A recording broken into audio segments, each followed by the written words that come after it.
Hi everyone, I'm Jackson Bird for Engage by Uplift, a series aimed at real talk for real change around sexual assault.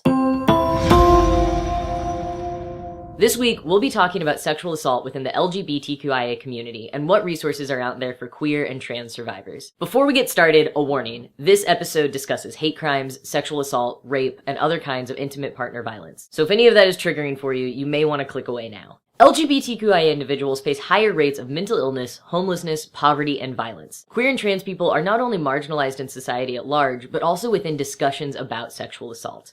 Discussions around sexual violence often center straight men as perpetrators and straight women as victims.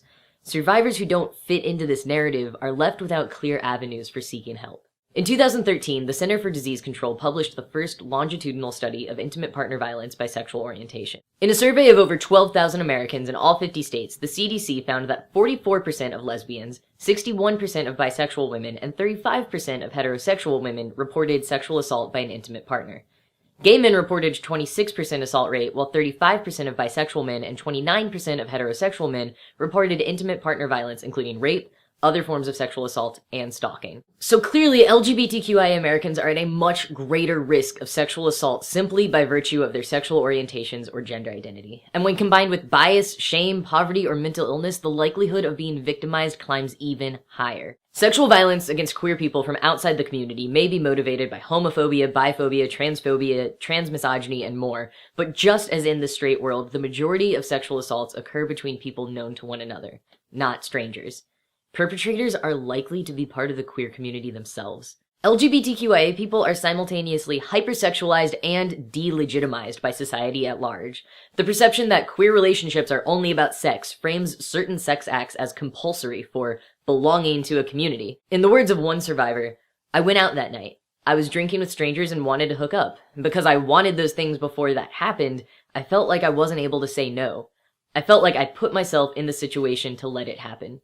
It made me distrust my own queerness." Queer communities are not immune to violence, bias, or rape apologism.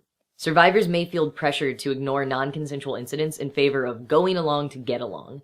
Survivors may also hesitate to report crimes from within the community out of a distrust of the police or a fear of being charged with a crime themselves. We know that victims of domestic violence, including sexual violence, are often unable to leave their abusers because of financial and psychological dependence.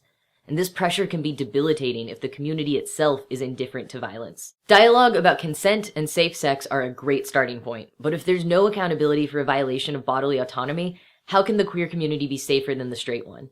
Queer survivors may struggle to process their feelings or find queer-friendly resources, and shame may prevent survivors from reaching out for support.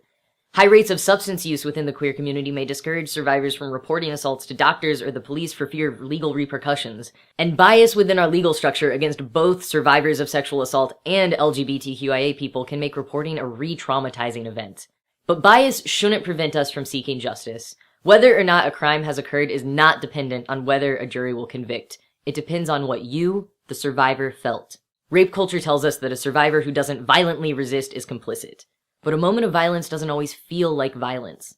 Survivors in shock might be unable to report at the time of the assault, but recognizing a violation of your own bodily autonomy as a crime is the first step towards changing perceptions of who can be a victim or perpetrator, ending the stigma around reporting, and ending partner violence.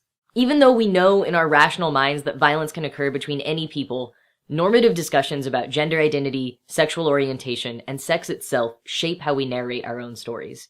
The CDC numbers obscure the personal pain of each individual survivor, but they do remind us that we are not alone. There are great, safe, queer-friendly, and queer-run survivor resources out there, online and IRL, from hotlines to peer counseling to legal assistance.